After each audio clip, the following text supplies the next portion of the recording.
Bonjour à tous.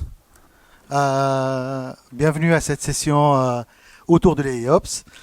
Moi, je suis très ravi d'être au DevFest Mons pour la deuxième fois cette année. Donc, c'est sympa, en tout cas, de rencontrer l'équipe et de vous retrouver tous. Donc, le sujet d'aujourd'hui, c'est AIOps, encore un autre buzzword. Pour le titre anglais, Yet Another Buzzword.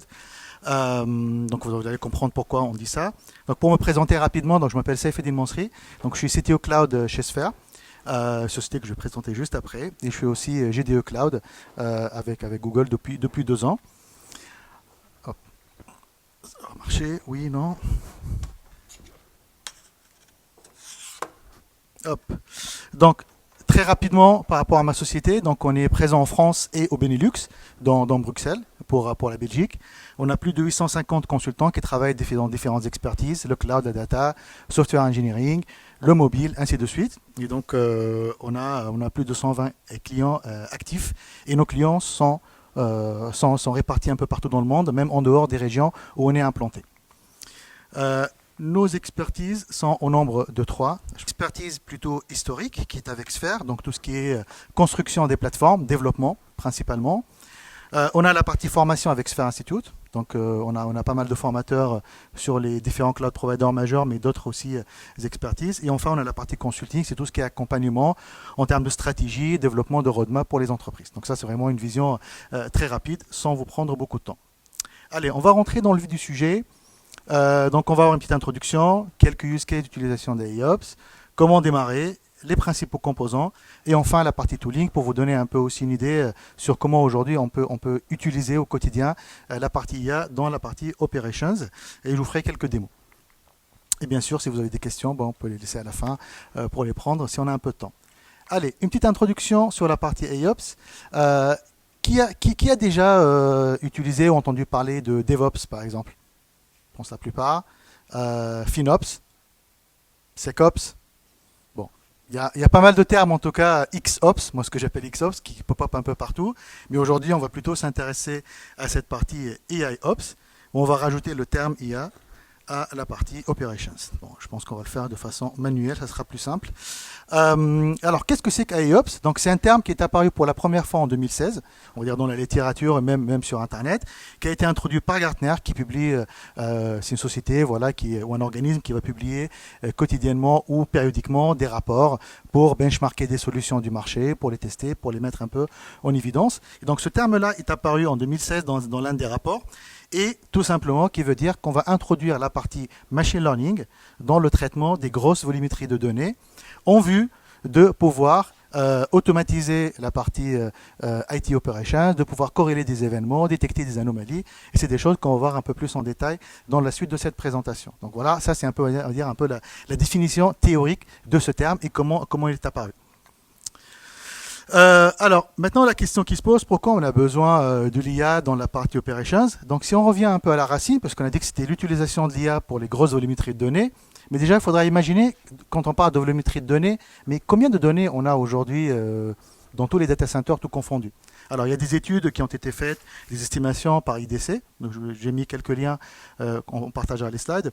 Et donc là, la prédiction était qu'à horizon 2025, donc c'est l'année prochaine, du coup, on va être à 175 zettabytes de volumétrie globale de données qui est stockée dans les data centers. Alors, c'est quoi, juste pour simplifier, un peu de maths, c'est quoi un zettabyte? C'est 1 million de pétabytes, qui lui-même, c'est 1 milliard de terabytes. Donc, c'est déjà énorme. D'accord. Donc, je pense que nous, on s'arrête au pétabyte, à peu près quelques centaines de pétabytes pour les environnements les plus complexes que j'ai pu rencontrer. Donc là, on est vraiment sur des quantités qui sont juste faramineuses. Maintenant, c'est quoi un pétabyte de données? Pour simplifier pour vous, pour pouvoir l'imaginer, j'aime bien le côté visuel. Donc, c'est tout simplement 2 microgrammes d'ADN. Qu'est-ce qu'on est capable de stocker dans 2 microgrammes d'ADN? Et c'est une journée de vidéos qui sont uploadées dans YouTube ou téléchargées. Donc je pense que c'est un peu dans les deux sens. Donc vous imaginez, c'est pas si énorme que ça. Un pétabyte, et dans certaines sociétés, on peut avoir des grosses quantités de données qui vont être stockées sur une période bien définie. Donc maintenant, l'idée, c'est de dire, voilà, on a compris maintenant qu'il y a des grosses volumétries de données, qu'on a besoin peut-être de les utiliser de façon un peu plus intelligente, parce que le risque, c'est qu'on a des données qui sont stockées, mais qu'on ne sait pas quoi en faire. Et ça, c'est un peu quelque chose qui arrive souvent dans les entreprises, parce qu'ils n'ont pas forcément les outils ou les compétences nécessaires pour exploiter ces données. Donc, l'idée, c'est de se poser un peu des questions pour dire, voilà, à quel moment j'aurais besoin d'introduire de l'IA pour traiter ces données. Soit on a des environnements qui ont une forte vélocité, c'est-à-dire que c'est des environnements qui vont changer assez fréquemment, on va faire des déploiements, des mises à jour assez fréquentes. Quand on a des sources et des types de données qui sont différentes, d'accord, qui viennent de RP, d'études, qui viennent des clients, des fournisseurs, et ainsi de suite. Quand on a des clients qui sont très exigeants, et ça c'est quelque chose qui commence à être de plus en plus, un exemple simple, je pense, nous tous, on est des clients, si on arrive sur un site web qui ne fonctionne pas, du premier coup, on va dire il y a un problème, on va partir. D'accord. Donc ça, c'est un risque majeur, alors qu'il y a peut-être 15 ans, ceux qui l'ont peut-être vécu, un site web qui se charge étape par étape, ça choquait personne. Ou même attendre une série pendant 4 heures pour qu'elle puisse être téléchargée, c'était la normale. Aujourd'hui, si on n'a pas l'épisode en quelques secondes, voire quelques minutes, il y a un problème. On va passer à autre chose.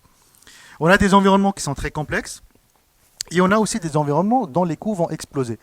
Et ça, c'est quelque chose aussi qui commence à arriver, notamment avec l'adoption grandissante du cloud. C'est qu'au début, il y avait beaucoup d'enthousiasme autour de ça. Les gens allaient vers le cloud pour innover, pour utiliser des services managés. Mais au bout d'un moment, on s'est rendu compte que ça coûte un peu cher. Un peu plus cher que ce qu'on avait avant dans les data centers. Et donc là, on a besoin aussi d'un peu de maîtriser ces coûts-là et de pouvoir les réduire. Donc il y a une étude qui a été menée par Forrester, c'est notre organisme, et qui a publié un papier intéressant. Auprès de quelques centaines de leaders dans l'IT. Donc, c'est des gens qui ont des postes de CTO, de DSI ou de directeur ou autre. Donc, ils leur ont posé la question, ils leur ont expliqué ce que c'est que l'IOPS, et ils leur ont dit, voilà, quelles sont vos attentes par rapport à ces pratiques. Et donc là, ça, c'est un peu les 6 points qui ressortent le plus. C'est dans la partie sécurité. On verra après, sachant que dans la partie sécurité, on a énormément de données, énormément d'events qui vont arriver. Sur la partie performance et fiabilité du système, la partie générale IT Operations ou le troubleshooting, quand on a des problèmes pour aller débugger. Sur la partie stockage de données, la partie gestion des coûts, si on fait le lien avec la slide précédente, et aussi sur la partie réseau. Et donc la partie réseau, pour moi, elle est un peu liée aussi à la partie sécurité, parce que le réseau est en général le véhicule par lequel vont passer les attaquants. Alors, on va donner quelques use cases qui sont en lien avec, on va dire, un peu les attentes des professionnels de l'IT. Le premier, c'est la partie performance. Voilà, c'est arrivé, un peu de délai. Donc, quand on parle de la partie performance et analyse de performance, l'idée, c'est de pouvoir détecter de façon proactive les anomalies. Ça, je pense, c'est le Graal de n'importe quelle entreprise, c'est de dire, voilà, j'ai des indicateurs qui me permettent de savoir qu'il y a un problème qui va arriver avant qu'il se passe. Ça, c'est quelque chose qui est très intéressant. On a eu le cas, par exemple, avec une société qui fait du forage pour aller faire de l'exploration pétrolière. Et donc, eux avaient besoin, suivant les données qui sont remontées par les capteurs dans la tête de forage, d'aller prédire qu'une pièce va tomber en panne. Et ça permet d'optimiser clairement l'utilisation des machines, mais aussi de les prévoir. Typiquement pour pouvoir ramener les pièces qui vont bien, ou les préparer à proximité, ou arrêter avant qu'elles se cassent. Parce que si la tête de forage se casse en bas et elle est bloquée, ça sera un peu plus compliqué. Donc voilà, donc il y a certaines choses dont on a besoin de savoir avant qu'elles se passent. On a la partie optimisation des ressources, donc ça c'est dans tous les sens du terme, c'est-à-dire que déjà utiliser le moins de ressources pour faire la même tâche, payer moins cher, mais aussi préserver en quelque sorte les ressources qui sont à disposition, notamment les ressources naturelles. Et enfin, améliorer l'expérience utilisateur. Si on revient un peu sur la partie high expectation, c'est qu'aussi donner la meilleure expérience par rapport au client. Le deuxième use case, c'est la détection d'anomalies. Ça, c'est quelque chose qui arrive assez souvent. C'est qu'en fait, dans la partie operations au sens large, c'est qu'on a des gens dans la mission et de maintenir des systèmes en état opérationnel, en état de fonctionnement. Et donc l'idée, c'est de pouvoir détecter s'il y a des problèmes, s'il y a des bugs, s'il y a des anomalies dans ces systèmes-là. Et donc l'idée, c'est de pouvoir détecter ces anomalies dans les grosses volumétries de données, la grosse volumétrie d'événements qui vont être soumis à ces équipes. Donc ça, c'est un cas qui est très connu et très fréquent. Dans la partie sécurité, on va dire, on a besoin aussi parfois de faire de la corrélation d'événements. Donc comme je disais, il y a plein d'événements qui vont arriver dans la plateforme et parfois, en tant qu'humain, on a du mal à faire le lien entre des événements qui, en apparence, ne sont pas liés, mais qui sont dans les faits, mais qui le sont dans les faits. Pourquoi je dis ça? Parce que dans la partie cybersécurité, il y a des tactiques et des stratégies d'attaque, et souvent, quelqu'un qui va perpétuer en tout cas une attaque, il va commencer à préparer le terrain. Il ne va pas le faire le jour J. Il va commencer à, par exemple, déposer des fichiers. Il va commencer à ouvrir des portes. Il va commencer à faire des choses. Et le jour J, il va utiliser tout ce qu'il a préparé pour perpétuer l'attaque. Donc l'idée, c'est de pouvoir faire une corrélation entre ces différents événements pour dire, voilà, ici, on a un pattern d'attaque qui va arriver. OK. On a aussi tout ce qui est gestion des services IT. Donc ça, c'est le quotidien un peu de n'importe quel DSI qui a besoin aussi d'optimiser ses process, mais aussi de réduire les coûts d'exploitation. Et enfin, on a la partie automatisation. Donc je pense aujourd'hui, on parle beaucoup d'automatisation à travers la CI/CD, l'infra as code, ainsi de suite. Donc là, le fait de pouvoir utiliser l'IA aussi dans ces process, ça permet aussi une aide à la décision dans certaines situations en se basant sur des IA qui sont entraînées par rapport aux environnements des clients. Alors, maintenant la question qui se pose, maintenant qu'on a posé un peu le décor, qu'on a compris à peu près de quoi il s'agit, comment on va démarrer? D'accord. Donc il y a pas mal de questions, j'imagine, qui se posent chez vous. Comment moi je vais démarrer avec ça? Première chose à faire, c'est de définir quels sont mes piliers de succès quand je vais adopter une stratégie qui est à base d'AIOps. La première chose, c'est l'observabilité. Alors vous avez compris que là, en fait, c'est une image qui est issue des pratiques SRI, Site Reliability Engineering. Et vous voyez en fait que la base de cette pyramide, c'est le monitoring. C'est-à-dire que si on n'a pas la partie observabilité, on ne peut rien faire. Et pareil pour la partie IAOps, on a dit que c'était l'utilisation, en tout cas l'application de l'IA à des grosses volumétries de données. Donc si on n'a pas les données, il n'y a rien, on ne peut rien faire. Donc on a besoin d'avoir ces données-là et de pouvoir les observer. La deuxième chose, c'est la scalabilité. C'est que notre système doit être aussi scalable pour s'adapter par rapport à l'expansion du système. La fiabilité. Là, je pense que vous avez peut-être regardé aujourd'hui ou ailleurs des présentations qui parlent des modèles, des LLM, ainsi de suite. Et donc, on a besoin aussi d'avoir des modèles qui soient fiables. Parce que si moi, je vais m'appuyer sur une IA qui elle-même me donne des fausses réponses, il y a un problème. On est d'accord là-dessus. Donc, j'ai besoin aussi d'avoir des modèles qui soient fiables, qui soient surtout adaptés par rapport à mon métier. L'automatisation, bon, je pense que ça, on n'en parle plus partout. Il faut faire de l'automatisation, quel que soit le système. Il faut la précision. C'est lié un peu à la partie fiabilité, mais vraiment pour donner des réponses précises par rapport au problème.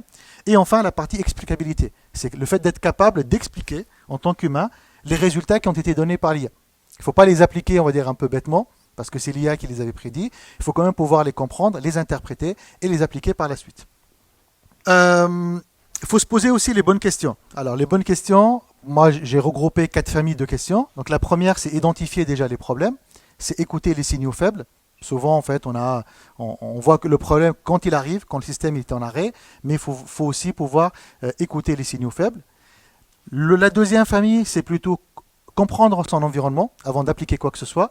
On parle d'équipe, d'outils, la cartographie des données, les process qui sont déjà en place. Définir les critères de succès. Donc, MTTD, c'est pour dire Mean Time to Detect, Mean Time to Investigate et Mean Time to Respond. En gros, ça, c'est des métriques qui sont beaucoup utilisées par les équipes en operations pour dire combien de temps je mets pour détecter déjà, combien de temps je mets pour investiguer, et enfin, combien de temps je mets pour apporter une réponse qui soit efficace par rapport au problème. Et donc, ces métriques-là, il faut les mesurer avant. Définir, c'est quoi nos critères de succès. Par exemple, je peux dire, moi, je veux augmenter de 30%, je veux améliorer de 30% l'ensemble de ces métriques. D'accord. Comme ça, on a un peu une target et par la suite, on pourra la mesurer. Et enfin, déterminer par où commencer.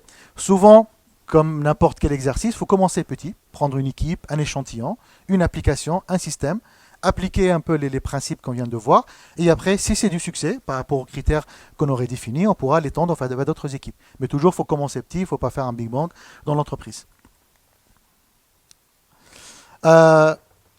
Il y a aussi un framework qui est très connu qui s'appelle PPT aussi, qui permet de mettre en jeu donc, les people, les process et les technologies.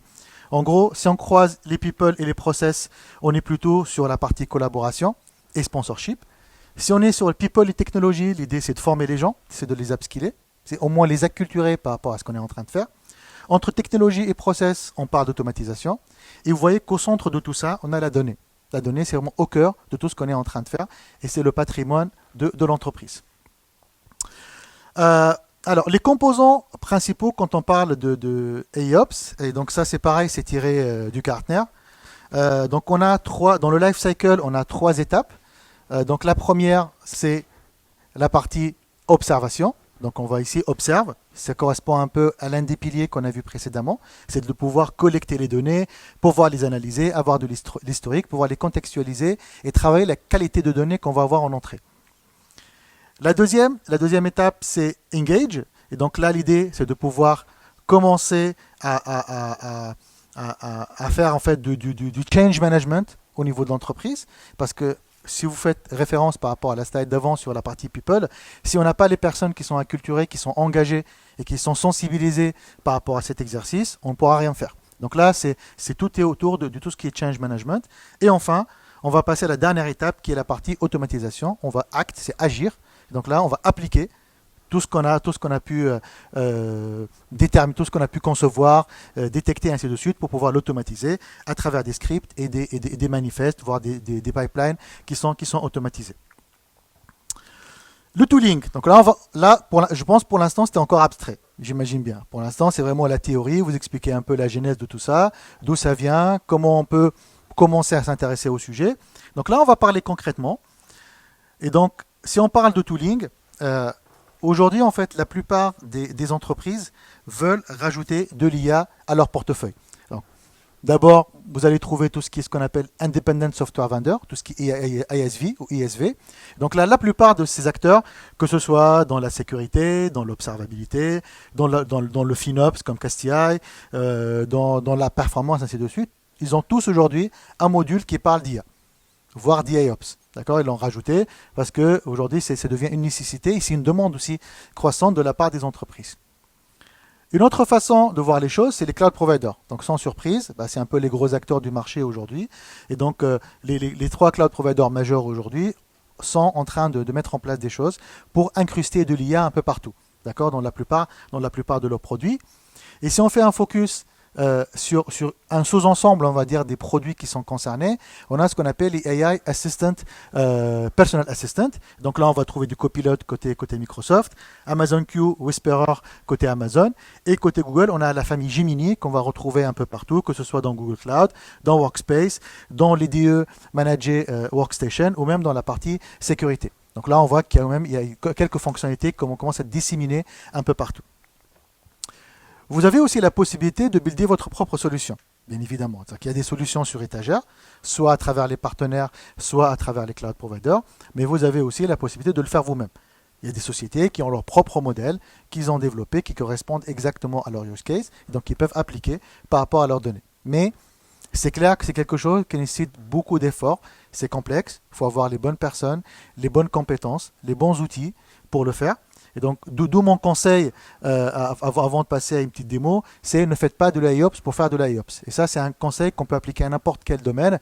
Faites pas de la sécurité pour faire de la sécurité. Faites pas du FinOps pour du FinOps. Il faut toujours trouver une bonne raison et un bon use case surtout pour démarrer. Si vous vous rappelez par où démarrer, vraiment scoper et avoir le bon use case pour démarrer. Donc, je vais faire une petite démo juste sur la partie Google. C'est la partie que je maîtrise le plus, honnêtement. On va commencer d'abord par la partie observabilité. Alors, ici, on est sur la console de logging de Google.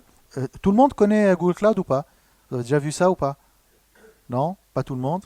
Ok, bon, on verra un peu dans l'ordre. Donc là, ça, c'est la console Google. C'est un peu l'interface graphique qui permet d'interagir avec l'ensemble des produits, dans laquelle on peut créer des machines virtuelles, des clusters Kubernetes, on peut créer des bases de données, ainsi de suite. Et donc, parmi les produits qui sont disponibles, on a un produit qui s'appelle Cloud Logging. Donc, Cloud Logging permet de collecter l'ensemble des logs qui sont générés par l'ensemble des services. D'accord? Donc, chaque entrée de log, ça correspond à un événement, à une action particulière qui a été faite. Et donc, juste avant la présentation, j'avais créé une VM. D'accord? Juste une VM que j'avais appelée, je pense, démo quelque chose. Attendez, extend time.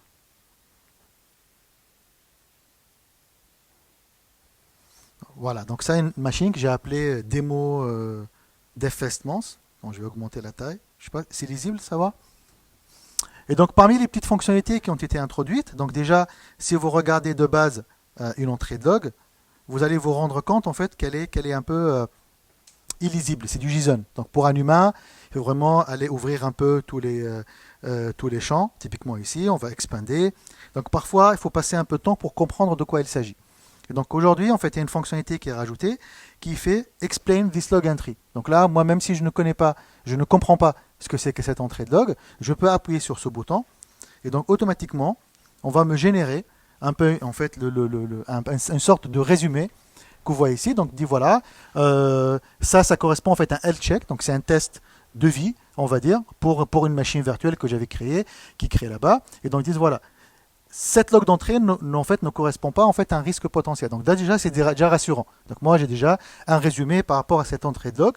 Et c'est quelque chose que je peux faire avec l'ensemble des entrées que j'ai à ma disposition. Donc ça c'est un premier exemple simple, on va dire. Non, je vais regarder un peu. Donc là il y a pas mal de logs qui arrivent. Je peux expliquer aussi celle-là. Elle est peut-être un peu différente, on va voir. Pareil, celle-là, elle me dit voilà, c'est la création, ça c'est vraiment la notification que l'instance a été créée de façon propre. Donc ça c'est un premier exemple simple, hein, je commence un peu à rentrer dans les détails. On va passer au deuxième exemple. Donc le deuxième exemple, attendez, je vais peut-être rafraîchir, parce que la machine, je viens de le créer tout de suite, je ne sais pas si elle va apparaître ici, sinon on prendra un autre élément. Donc là, en fait, on a une autre fonctionnalité, pardon, qui correspond à tout ce qui est simulation des chemins d'attaque. Alors, j'ai cherché un exemple simple. Je ne sais pas si j'ai un... Alors, je vais prendre backend. Est-ce que j'ai un bucket? Allez, on va prendre un bucket. Si je prends ce bucket... Non, c'est pas ça ce que je devrais faire. Je vais cliquer ici. Donc là, c'est un exemple intéressant. On va prendre ce bucket-là. Donc un bucket, c'est un espace où on peut stocker de la donnée binaire, comme du S3 côté AWS. Et donc là, ce qui s'est passé, c'est que automatiquement, on va simuler, à travers l'IA justement, quels sont les chemins d'attaque possibles pour atteindre ce bucket-là. Donc là, parfois, c'est des chemins que même l'être humain ne peut pas imaginer.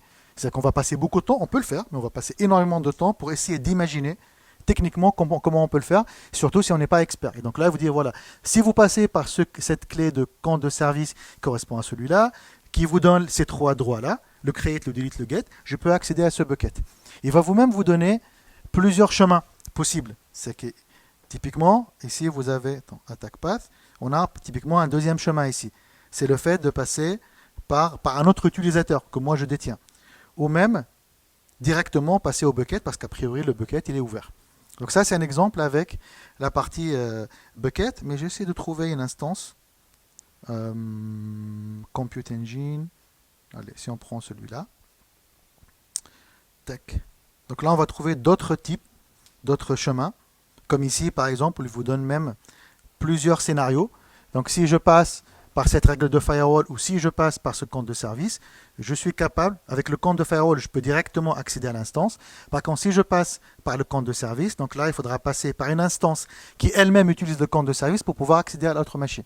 Donc vous voyez, ça peut devenir un peu complexe. Et donc le fait d'avoir cette simulation permet d'imaginer et d'aider, en tout cas les gens qui opèrent les systèmes, à trouver les failles et les vulnérabilités. On va aller encore plus en détail. Maintenant, je vais aller dans le monde SecOps. Donc la partie SecOps, c'est tout ce qui est Security Operations. Et donc, on va trouver d'abord la notion de SIEM. Un SIEM, c'est un puits de log dans lequel on va envoyer tous les événements qui correspondent à nos plateformes. C'est tout simplement que c'est comme un data warehouse ou quelque chose comme ça, une base de données. Une grosse base de données dans laquelle on va tout stocker. Par contre, ce qui est intéressant derrière, c'est de pouvoir appliquer des recherches et des règles pour détecter des comportements. Et donc, parmi les fonctionnalités, donc là, je peux bien évidemment écrire ma règle, hein, avec le langage, je ne sais pas, moi, si j'écris ressources, quelque chose, d'accord? Oh là, ce que j'ai fait. Je vais augmenter. Là, si je connais le langage qui est utilisé, qui s'appelle YARA-L d'ailleurs, hein, c'est un langage qui n'est pas commun, donc je peux faire ressources, par exemple, ainsi de suite, et m'appuyer sur les attributs si je les connais. Maintenant, moi, je suis un novice en sécurité, je ne vais pas faire ça, je vais dire, par exemple, find all Google Cloud virtual machines created the last 7 days, par exemple. D'accord? Et donc là, je veux dire, tu me génères la query. Et donc là, vous voyez automatiquement, il y a deux choses qui se sont passées, c'est peut-être que vous avez remarqué. La première chose qui m'a généré la requête, moi je ne suis pas un expert en sécu, hein, typiquement. même un petit peu. Mais en tout cas, on va imaginer que je ne le suis pas. Donc là, il m'a généré la requête. Et aussi, en fait, il a ajusté l'intervalle de temps dans lequel il va appliquer sa recherche. Parce que moi, j'ai mis 7 jours. Donc là, automatiquement, il est revenu au 5 novembre, parce qu'aujourd'hui, on est le 12. OK? Donc là, je vais faire la recherche. Bien sûr, je peux affiner la recherche si je ne suis pas satisfait. Par exemple, with a user, the days by a user, parce que ça aurait pu être avec un compte de service. Et donc, il va dire user resource creation. Donc, il a un peu mis à jour aussi la requête. Donc, je vais faire la recherche. Donc là, lui, il va appliquer sa recherche sur l'ensemble des événements pendant les 7 derniers jours. Et vous voyez déjà qu'il y a quelque chose qui commence à se préparer, c'est le summary. C'est que déjà, il va me faire un résumé par rapport à ma recherche. D'accord? Donc vous allez voir ce qu'il va générer. Il va dire, voilà, en fait, il y a 20, alors, il y a 20 événements, d'accord, qu'il a pu détecter, dans lesquels il a dit, voilà, le plus de users, en tout cas, qui ont été utilisés, c'est celui-là. D'accord? Donc à 70% des cas, c'est cet utilisateur-là qui a créé les machines. Par contre, ceux qui ont le moins fait des choses, c'est ces deux services-là, par exemple. Et là, il va dire, voilà, il y a quelques emails qui ont été utilisés, notamment celui-là. Donc typiquement participant 99, je ne connais pas cette personne. Ok? Alors, je doute un peu, hein, j'ai des collègues qui préparent un workshop pour le faire, donc ils sont en train de faire des tests. Mais maintenant, si je ne le savais pas, je vais aller investiguer. Il vient d'où cet utilisateur? D'accord? Parce que c'est un peu douteux, participant 99. Ok? Mais je sais que j'ai des collègues qui préparent un workshop, donc là, pas de panique. Donc ça, c'est le deuxième exemple. On va aller encore plus loin, c'est la notion de case. Et donc là, on va retrouver la notion de corrélation d'événements. Alors, je ne sais pas si on a... je pense qu'on a beaucoup zoomé. Attendez. Ouais, je veux voir ça en fait. Voilà, je veux voir cette partie-là. Donc la notion de case, en tout cas dans le monde SecOps, un case, c'est un cas sur lequel un analyste va travailler. Et donc ce qui se passe, c'est que au lieu d'envoyer à chaque fois une alerte pour chacun des événements qui ont été détectés, on va faire de la corrélation d'événements. On va dire ce case-là, il concerne 18 événements qu'on a pu détecter. D'accord? Ici, c'est 11. Ici, c'est 1. C'est un seul événement qui a été détecté. D'accord? Et donc là, on va retrouver un peu l'utilisation de l'IA. Donc la première chose, c'est le summary toujours. On voit pour l'instant qu'il y a beaucoup d'utilisation qui est textuelle. Résume-moi un événement, résume-moi un email, résume-moi un livre, ainsi de suite. Donc on va retrouver un peu ces fonctionnalités. Et donc là, il va vous expliquer un peu ce qui s'est passé. Donc là, pour lui, pour ce problème-là, il y a 18 alertes qui correspondent à 18 événements. Donc là, il ne va pas vous faire un événement pour chacun. Et là, il vous explique qu'il y a des buckets S3 qui ne sont pas chiffrés. D'accord? Donc c'est quelque chose qui est optionnel dans S3. Donc il vous incite un peu à utiliser KMS pour le faire. Et donc là, il vous donne un peu le résumé. Et surtout, qu'est-ce qu'il faut faire par la suite? Quelques recommandations. Donc là, on ne perd pas de temps. On gagne beaucoup de temps, en tout cas, à utiliser ce genre d'informations. Donc là, typiquement, je pense que le plus important, c'est chiffrer les buckets. D'accord? Et donc on peut voir un autre exemple sur la partie MFA, par exemple. C'est l'authentification à double facteur. Et donc là, pareil, il va me dire, voilà, pour ces événements, attends, je pense qu'on a utilisé celle-là. Et donc là, pareil, il dit aussi en fait on est en violation de quelques standards de sécurité parce qu'on n'a pas appliqué l'authentification à double facteur. Et donc on doit l'activer pour pouvoir supprimer les données. Alors, dernière chose que je voulais vous montrer, on va revenir dans Google, c'est la partie... Alors, c'est quelque chose dont on n'a pas parlé, mais c'est la partie FinOps. Donc là, je vais aller au compte de facturation qui est utilisé pour ce projet. Donc là, on va retrouver l'ensemble des informations de facturation. Donc là, il y a un nouvel outil qui s'appelle FinOps Hub qui a été rajouté, qui va aussi... Donc là, on est plutôt du AI Finance. Et donc là, on va retrouver un certain nombre de recommandations pour optimiser les coûts qui sont à base de l'IA. Typiquement, il va vous dire que si vous prenez des engagements sur un certain temps, pour un certain montant, vous pouvez réduire votre facture. Ok? Alors là, on voit que ce qu'on consomme le plus, c'est les machines virtuelles et les bases de données. Ok? Allez, je vais revenir sur les slides pour faire donc la dernière diapositive et après on pourra passer aux questions si vous en avez. Alors, dernière chose que je voulais vous en parler, et ça c'est quelque chose que j'ai rajouté récemment. Alors cette présentation, je l'ai faite l'année dernière 3 ou 4 fois, et souvent j'ai une question qui revient à la fin, c'est quoi la différence avec MLOps, par exemple. Je ne sais pas si vous connaissez ce que c'est qu'MLOps ou pas, vous avez déjà entendu parler du terme. On va l'expliquer du coup, ça tombe bien. Pour anticiper cette question, j'ai rajouté cette slide, justement pour mettre en évidence la différence entre les deux. Donc, maintenant, vous avez compris que l'AIOps, c'est l'utilisation de l'IA dans les operations, que ce soit principalement la partie observabilité et la partie sécurité. La partie MLOps, c'est comment je peux mettre en production un modèle de machine learning. C'est tout simplement ça. Pourquoi en fait on a vu apparaître MLOps? Parce que souvent, les gens qui vont développer les modèles de machine learning, c'est des data scientists. Ils ne sont pas forcément des DevOps ou des Ops qui ont la possibilité d'automatiser ou qui savent faire l'automatisation. Donc, on a dit, et donc le problème, c'était comment je peux passer d'un état expérimental de recherche, de développement d'un modèle à la production pour qu'il soit exploitable par les utilisateurs. Et enfin, ça c'est rajouté en bonus, c'est qu'aujourd'hui, on parle beaucoup de GenOps maintenant, pour Generative AI Ops. Donc, c'est tout simplement un sous-ensemble de MLOps pour mettre en production des modèles de génie. Voilà. C'est tout pour moi. Merci. Alors, j'ai mis le petit QR code si vous voulez qu'on se connecte sur LinkedIn. Et si vous avez des questions, je suis là pour vous.